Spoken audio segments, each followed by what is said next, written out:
అందరికీ వందనాలండి. సాధారణంగా పాత నిబంధన టైంలో మనం చూస్తామంటే చాలా మంది కూడా ఏంటంటే ఇజ్రాయేలీ మీద యుద్ధం చేయడానికి, వారిని ఆక్రమించుకోవడానికి చాలా మంది వచ్చారు. వాళ్ళలో మనకు ముఖ్యంగా కనిపించేవాళ్ళు ఎవరంటే, ఒకరు మోయాబీయులు, రెండు ఫిలిస్తీయులు. ఈరోజు నేను ఫిలిస్తీయుల గురించి మాట్లాడు. ఫిలిస్తీయులు అనే పదానికి అర్థం ఏంటి అంటే యాత్రికులు కదా. సాధారణంగా యాత్రికులు అంటే ఏం చేయాలి? ఒక ఊరి నుంచి ఇంకో ఊరికి ప్రయాణమే. కానీ ఈ యాత్రికులు ఏం చేస్తూ ఉంటారు తెలుసా? వారికి ఏ రాజ్యం కనబడితే ఆ రాజ్యం మీదకి యుద్ధం చేస్తూ ఉంటారు. కనిపించిన ప్రతి రాజ్యాన్ని కూడా ఆక్రమించుకుంటారు. అర్థం. ఈ ఫిలిస్తీన్కు ఉండే క్యారెక్టర్ ఏంటి అంటే, కనిపించిన ప్రతి దాన్ని కూడా నాకే కావాలి, కనిపించిన ప్రతి దాన్ని కూడా నేనే పొందుకోవాలి. ఒక రకంగా చెప్పాలి అంటే, ఈ సమయంలో మనం మాట్లాడుకుంటే అపవాదికి, పాపానికి, లోకానికి ఉన్న అదే లక్షణాలు ఎవరు కలిగి ఉన్నారు అంటే ఫిలిస్తీన్లు కలిగి ఉన్నారు కదా. బైబిల్ ఒక సిచ్యువేషన్ ఉందన్నమాట. ఆ సిచ్యువేషన్ ఏం జరుగుతుంది అంటే, ఫిలిస్తీన్లందరూ కూడా ఇజ్రాయేలీల మీద యుద్ధానికి వస్తారు.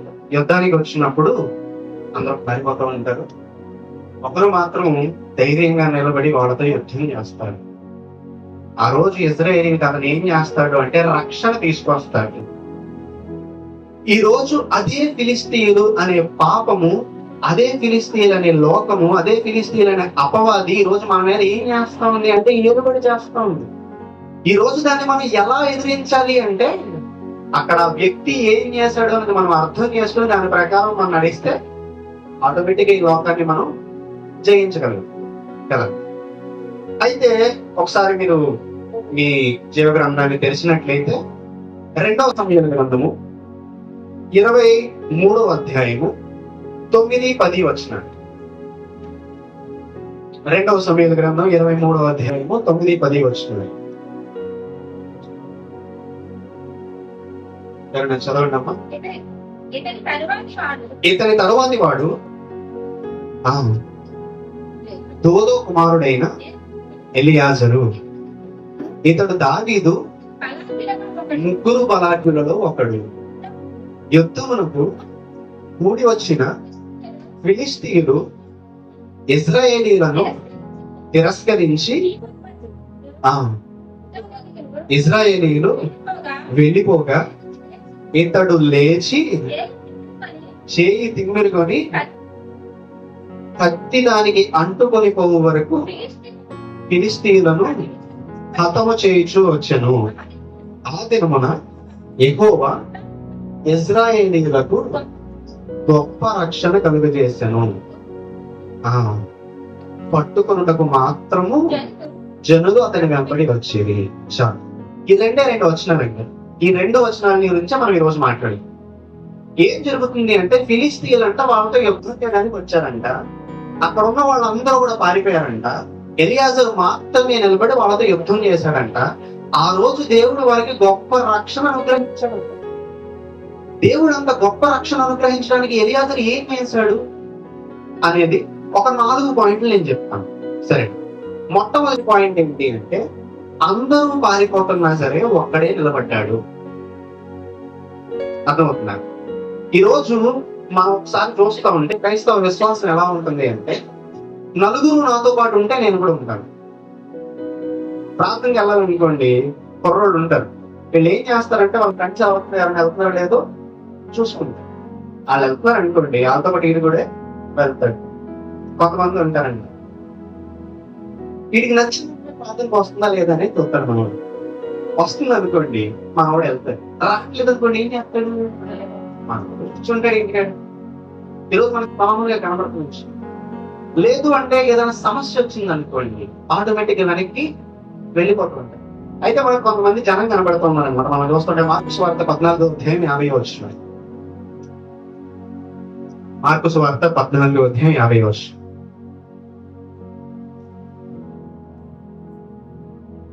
14వ అధ్యాయము 50వ వచనం.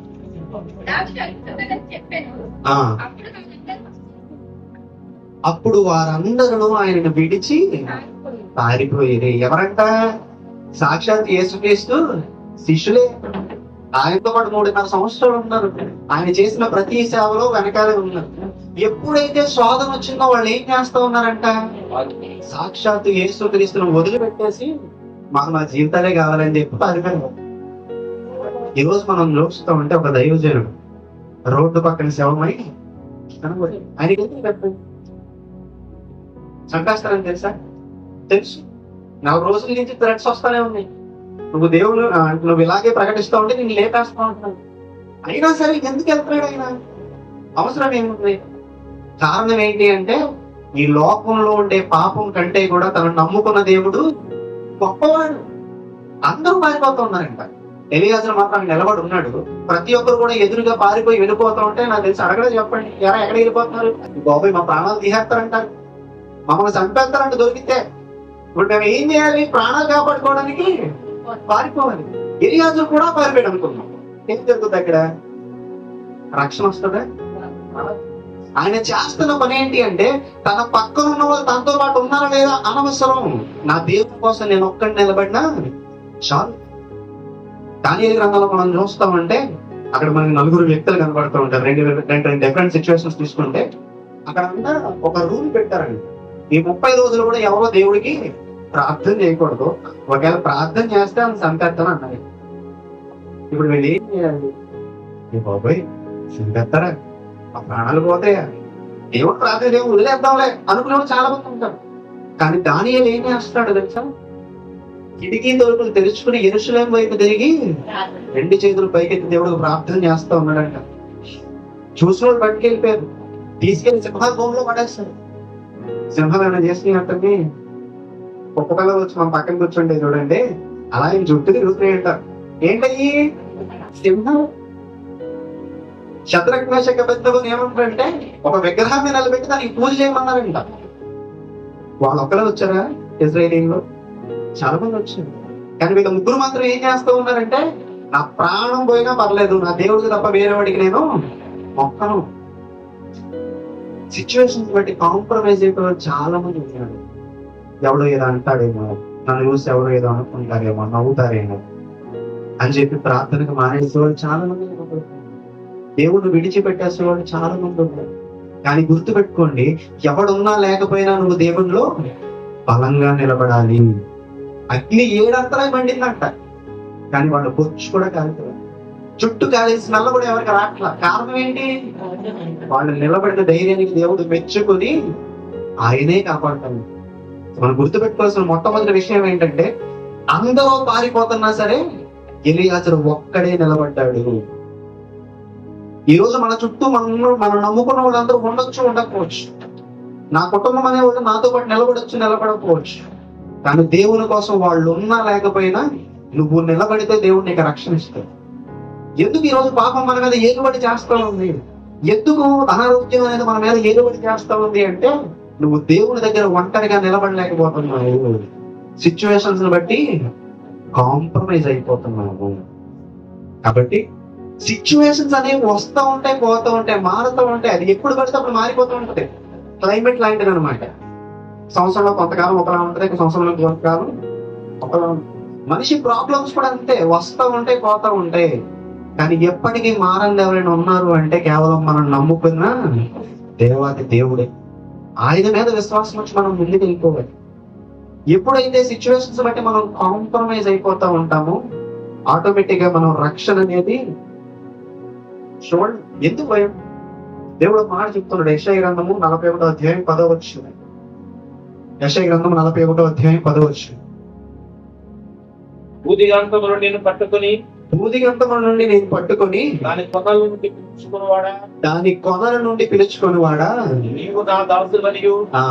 కొంచెం కిందకు వచ్చేస్తా ఉంటే ఒక మాట ఉంటుంది చూడండి. భయపడకము, నేను నీ దేవుడనై ఉన్నాను. దిగులు పడకము, నేను నిన్ను బలపరుస్తాను. సహాయం చేయవాడు నేనే. మనం గుర్తుపెట్టుకోవాల్సిన ఒక విషయం ఏంటో చెప్తానండి. సాధారణంగా మన ప్రాబ్లమ్స్ అన్ని మనకి ఎలా కనబడతా ఉంటాయి అంటే, చాలా పెద్ద పెద్ద బండరాళ్ళుగా కనబడతా ఉంటాయి. అవన్నీ కూడా మన పైన ఏదో పెద్ద వెయ్యలేని బరువులా మనకు అనిపిస్తూ ఉంటాయేమో. కానీ మనం గుర్తుపెట్టుకోవాల్సిన విషయం ఏంటంటే, మనం నమ్ముకున్న దేవుడు వాటన్నిటికీ పైగా సింహాసనం వేసి కూర్చున్నాడు. నీకు ఎలాంటి ప్రాబ్లం వచ్చినా ఆయన్ని నమ్ముకుని నిలబడినప్పుడు ఆయన నీకు గొప్ప రక్షణను కలగజేస్తాడు. సో ఎలియాజర్ నుంచి మనం నేర్చుకోవాల్సిన మొట్టమొదటి విషయం ఏంటి అంటే, తన చుట్టూ ఉన్న వారందరూ కూడా పారిపోయినా సరే ఒక్కడే ఒంటరిగా నిలబడ్డాడంట. రెండో విషయం ఏం జరుగుతుంది అంటే, అదే 2వ సమయాల గ్రంథం 23వ అధ్యాయం 9వ వచనం చివరిలో వచ్చేస్తామంటే, చివరిలో ఒక మాట ఉంటుంది చూడండి. 2వ సమయాలు 23వ అధ్యాయము 9వ వచనం చివరిది. తరువాత దావీదు అక్కడ నుండి పోయి 23వ అధ్యాయము 9వ వచనం అండి. 2వ సమయాలు 23:9వ వచనం. ముగ్గురు బలాఢ్యులలో ఒకడు యుద్ధమునకు కూడి వచ్చిన ఫిలిస్తీయులు చివరికి వచ్చింది కత్తి గురించి ఉంటుంది చూడండి. చేయి తిమ్మిరిగొని కత్తి దానికి అంటుకుపోవు వరకు ఫిలిస్తీయులను హతము చేయుచు వచ్చెను. అంటే ఒక రకంగా చెప్పాలంటే ఏం జరుగుతుందంటే, ఫిలిస్తీన్లందరూ వస్తా ఉన్నారంట, ఈయన కత్తి తీసుకుని యుద్ధానికి వెళ్తా ఉన్నాడంట. ఒక సిచ్యువేషన్ వచ్చేసరికి ఏం జరుగుతుందో తెలుసా, కత్తి చేతికి తొక్కలేదంట. చూసిన అందరికి ఎలా ఉందంటే, కత్తి యుద్ధంలో భాగం అయిపోయిందా అనుకుంటున్నారు. అంటే కత్తి చేతికి అంటుకొని పోయేంత వరకు కూడా ఆయన ఏం చేస్తా ఉన్నాడు అంటే యుద్ధం చేస్తానే ఉన్నాడు. ఇందాక తమ్ముడు ఒక మాట చెప్పాడు, దేవుని యొక్క వాక్యము ఆ ఖడ్గానికి సాదృశ్యమైనది చెప్తా ఉంటాడు చూడండి. ఎఫెసీయులకు రాసిన పత్రిక 6వ అధ్యాయం 17వ వచనం. ఎఫెసీయులకు రాసిన పత్రిక 6వ అధ్యాయం 17వ వచనం.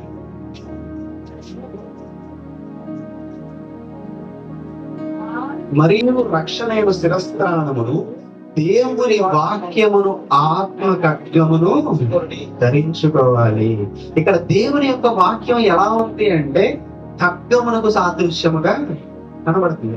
ఇంకో చోట మనం చూస్తాం అంటే హెబ్రీయులకు రాసిన పత్రికలో మనకు కనబడుతుంది, అనగా దేవుని వాక్యము సజీవమై బలము గలదై ఎటువంటి ఖడ్గము కంటే కూడా బహు వాడిగలదై ఉండి 2 అంచుల ఖడ్గముగా మనకు కనబడతా ఉంది.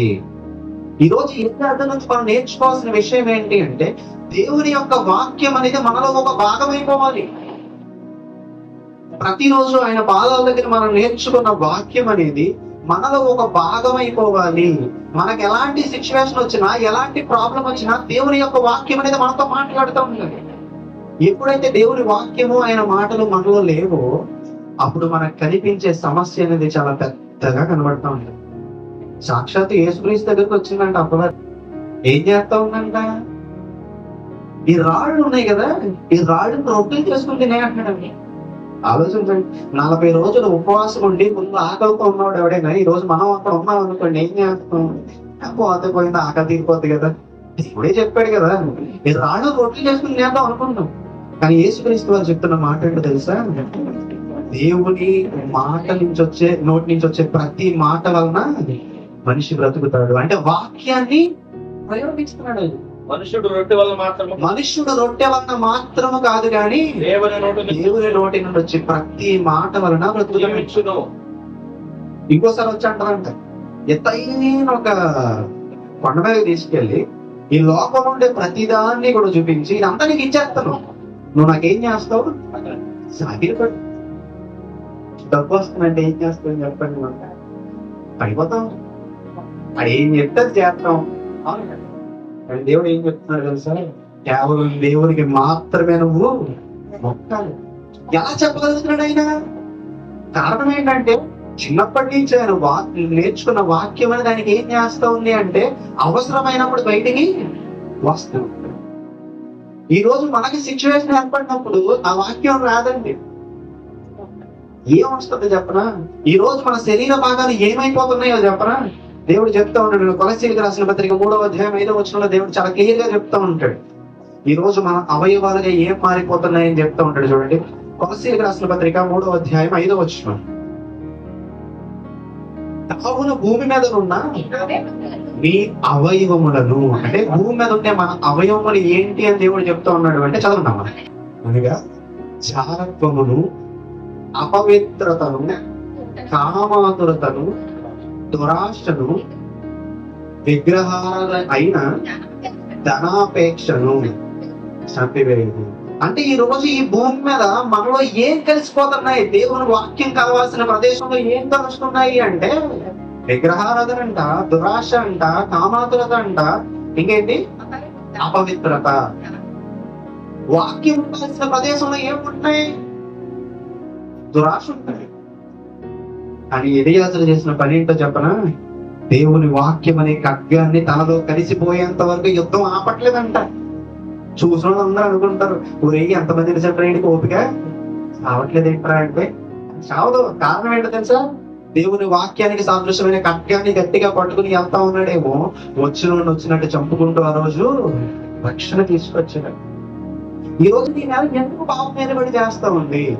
ఎందుకు ఈ రోజు అపవాది నీ మీద కార్యం చేస్తా ఉంది? ఎందుకు నీవు ఈ రోజు అనారోగ్యంతో బాధపడుతూ ఉన్నావు? దేవుడి దగ్గరికి ఎందుకు రాలేకపోతున్నావు అంటే నీ జీవితంలో వాక్యం ఉండాల్సిన ప్రాంతంలో లోకం ఉంటుంది కాబట్టి, దేవునికి ఇవ్వాల్సిన స్థానంలో లోకాన్ని పెడుతున్నావు కాబట్టి. పొద్దున్నే లేచిన వెంటనే పొద్దున్న ఫస్ట్ చేయాల్సిన పని ఏంటో చెప్పండి? మోకరించి దేవుని ప్రార్థన చేయాలి. ఈ రోజు ఏం జరుగుతుందో చెప్పనా? మనిషికి లెగ్గానే ఫిక్స్ వచ్చేది. ఇంతకుముందు కొంతకాలం మనం చూస్తామంటే రోడ్డు మీద పడిపోయి కొట్టుకుంటూ ఉంటాం అనమాట. ఆ కొట్టుకున్న చేతులు ఏం పెట్టాలి? తాళం చేతులు పెడితే కాసేపటి కంట్రోల్ అవుతుంది. ఈ రోజు ఏం జరుగుతుందో చెప్పనా? పొద్దున్న లెగ్గానే చేతికి ఫోన్ తగలాలన్నమాట.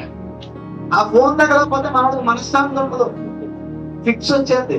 గిరగిర కొట్టేసుకుంటే ఎప్పుడుకో పక్కన చేతులు తగులుతాయి అనమాట. అమ్మయ్యా నా ఫోన్ దొరికింది, లెగుతాడు, ఓపెన్ చేస్తాడు, నెట్ కనెక్ట్ మళ్ళీ బీపీ వచ్చేస్తా ఉంటది అనమాట.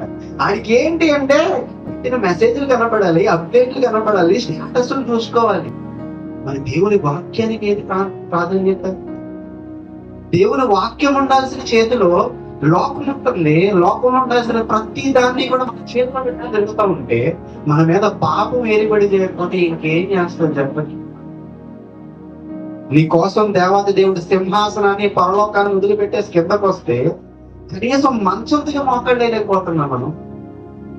అది పెద్ద దూరమా? కాలు కింద పెడితే తగులుతుంది. అలా మోకాడేస్తే కాసేపటి దేవుడితో ప్రశాంతంగా గడపచ్చు. కానీ ఆ సమయం ఏం దొంగలిస్తా ఉంది అంటే నీ ఫోన్ దొంగలిస్తా ఉంది.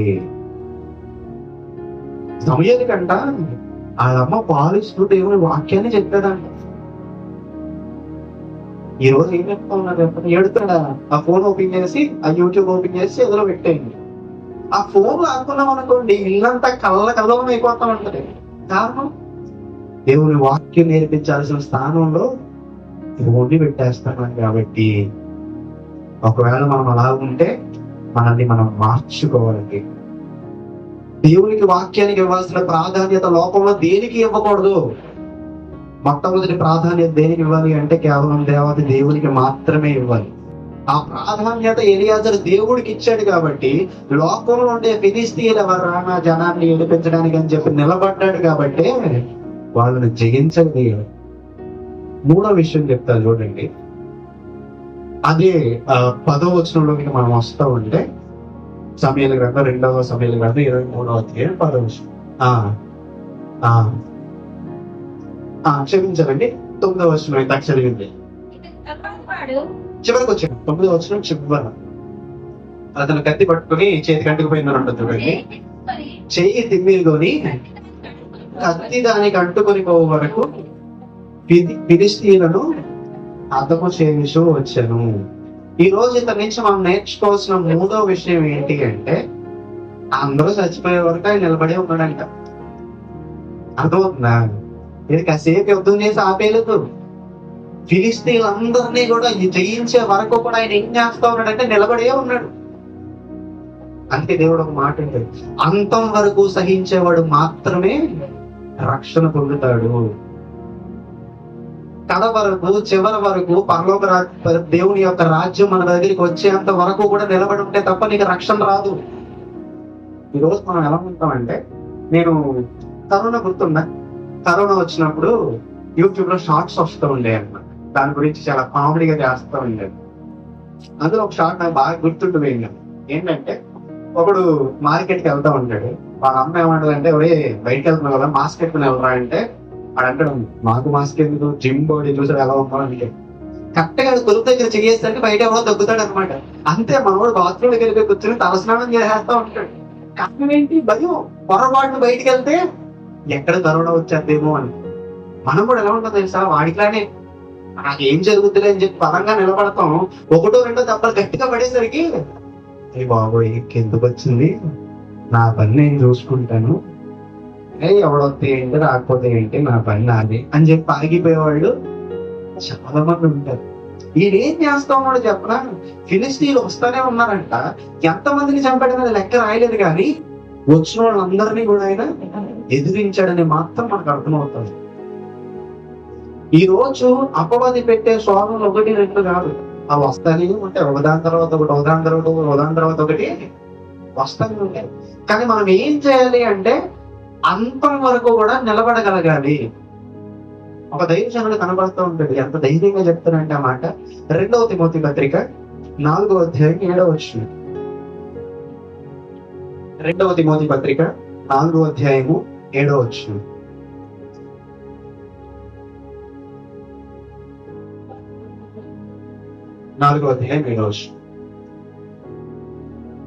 పవిత్రులైన మంచి పోరాటము పోరాడి తిని, నా పరుగును తడముట్టించి తిని, విశ్వాసము కాపాడుకుంటుని. అంటే ఆయన ఏం చెప్తా ఉన్నాడంటే, ఆయన ముందంట ఒక పరుగు ట్రాక్ ఉందంట పరిగెత్తడానికి. ఆయన ఏం చేస్తా ఉన్నాడంటే చివరి ఫినిషింగ్ లో అయిన వరకు ఆయన ఏం చేస్తా ఉన్నాడు, నడవట్లా, పరిగెడతానే ఉన్నాడంట. ఎప్పుడైతే ఎండింగ్ వార్డర్ ని టచ్ చేశాడో ఆయన ధైర్యంగా చెప్తున్న మాట ఏంటంటే, నా పరుగును నేను కడముట్టించాను, నా విశ్వాసాన్ని నేను కాపాడుకున్నాను. ఎంతమంది ప్రాబ్లం వస్తే ఆగిపోయేవాడు కనబడట్లేదు చెప్పండి మాకు కొంచెం. ఎవరో ఏదో అన్నారని, ఎవరో కొట్టారని, ఎవరో తిట్టారని చెప్పి దేవుని పనిని ఆపేసేవాడు ఎంతో మంది కనబడుతూ ఉన్నారు. మనం గుర్తుపెట్టుకోవాల్సిన విషయం ఏంటంటే, ఈ పరుగు పందెంలో చివరి వరకు పరిగెత్తడమే ఆయనకు కావాలి. అందులో కూడా మళ్ళీ ఫస్ట్ రావాలి, సెకండ్ రావాలనే ఆప్షన్స్ లేవు. చివరి వరకు పరిగెత్తడమే కావాలి. పరుగు పందెంలో 100 మంది పరిగెడుతున్నారు, 100 మంది చివరి వరకు పరిగెడితే చాలు.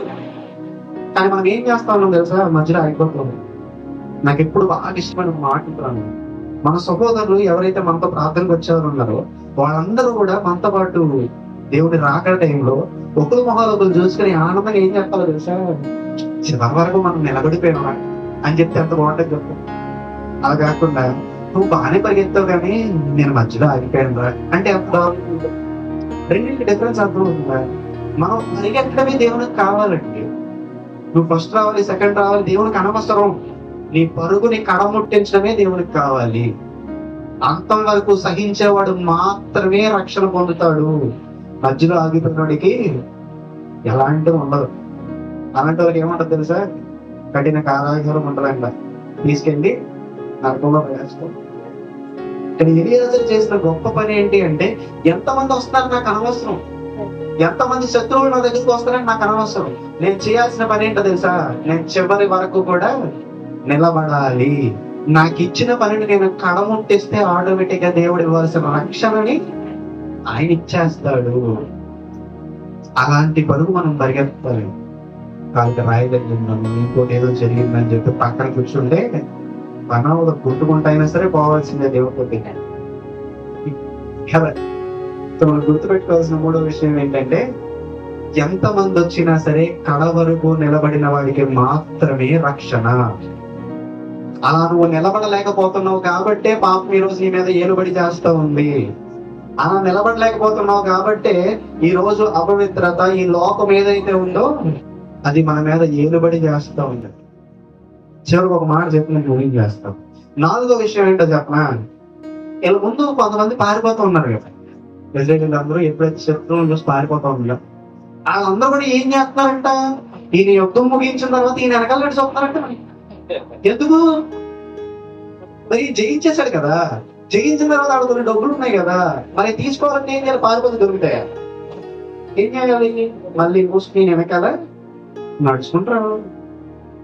అంటే ఒక రకంగా ఏం చేస్తున్నాడు చెప్పనా, భయంతో పారిపోయి లోకంలో కలిసిపోయిన వాళ్ళకి మళ్ళీ దేవుని యొక్క రక్షణను పరిచయం చేస్తున్నాడు ఆయన.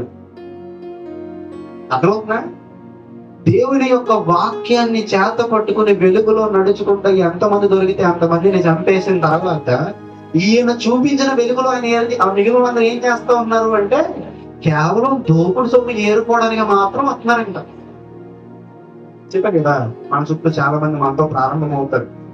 కానీ కొంతమంది ఏం చేస్తారు అంటే లోకం నుంచి భయపడి లోకంలో జరుగుతున్న సమస్యలను చూసి ఆగిపోయిన వాళ్ళు చివరిగా ఏం చేస్తారో తెలుసా, మళ్ళీ నీ దగ్గరికే వస్తారు. దానికి నువ్వు చేయాల్సిందల్లా ఏంటి అంటే ఎన్ని సమస్యలు వచ్చినా దేవుని వాక్యాన్ని విడిచిపెట్టకుండా గట్టిగా పట్టుకోవాలి.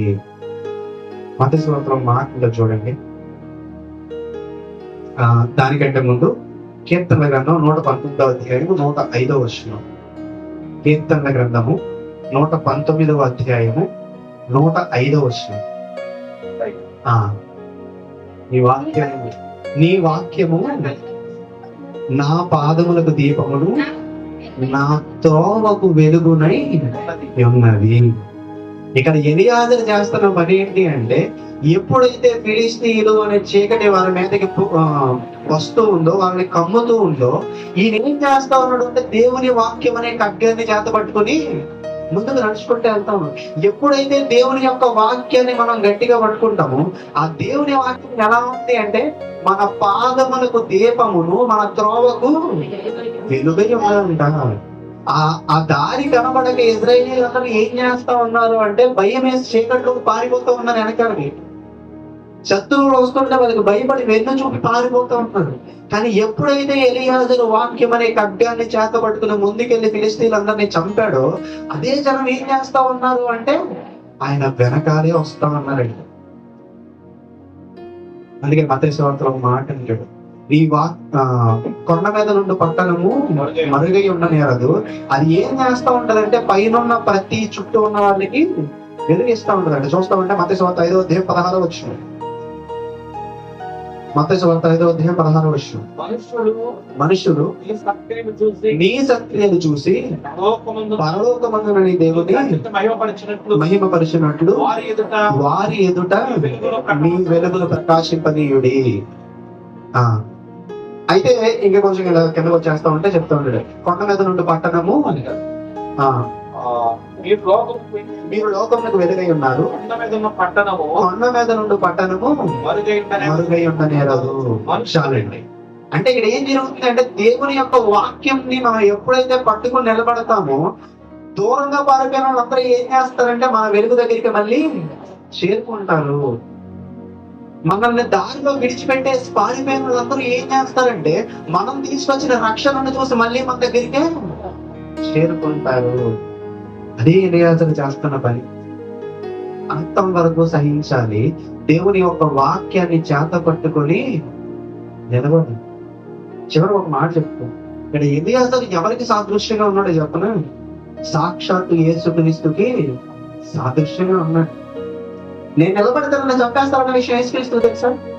తెలుసు. నేను అందరూ పాపాల కోసం చనిపోవాలన్న విషయం ఆయన తెలుసా? తెలుసు. ఎలియాజరు కూడా అదే చేస్తున్నాడు. నా జనమందరూ పారిపోయినా పర్లేదు, వీళ్ళు నన్ను చంపినా పర్లేదు, నా ద్వారా ఈ రోజు ఈ లోకానికి రక్షణ తీసుకురావాలి. నాకు తెలుసు నేను యుద్ధం చేస్తున్న దాంట్లో ఫిలిష్తీయులు చాలా మంది నా మీదకి వస్తారని నాకు తెలుసు. కానీ నేను ఏం చేయాలి తెలుసా? నా ప్రాణం పోయినా పర్లేదు, నేను చివరి వరకు నిలబడి వీళ్ళకి రక్షణని తీసుకురావాలి. యేసుక్రీస్తు వారు కూడా అదే పని చేస్తాడు.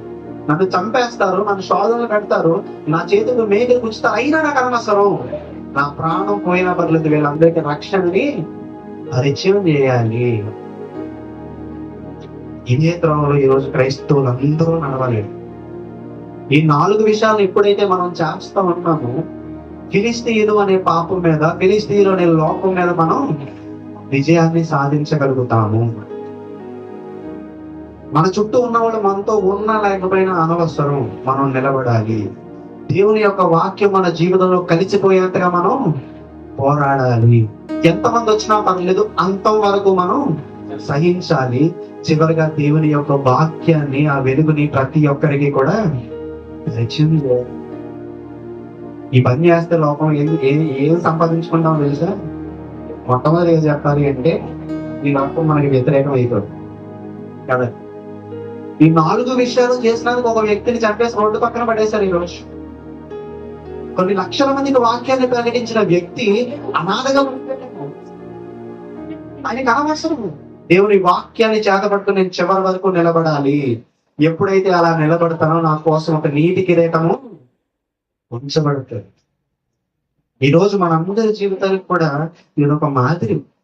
మనం ఏం చేయాలంటే కేవలం ఆ 4 విషయాల్లో వెనక్కి తిరగకుండా గట్టిగా పట్టుకుని నిలబడితే సరిపోతుంది. ఈ రోజు మన మీద ఏలుబడి చేసే పాపం మీద గాని, ఈ లోకం మీద గాని, మన మీద ఏలుబడి చేసే ప్రతి దుష్ట శక్తిని మనం ఎదిరించాలంటే ఈ 4 విషయాలు మన జీవితంలో ఉంటే సరిపోద్ది. అలా ప్రతి ఒక్కరూ ఉంటారని చెప్పి నేను కోరుకుంటూ నా మాటలు ముగిస్తున్నాను.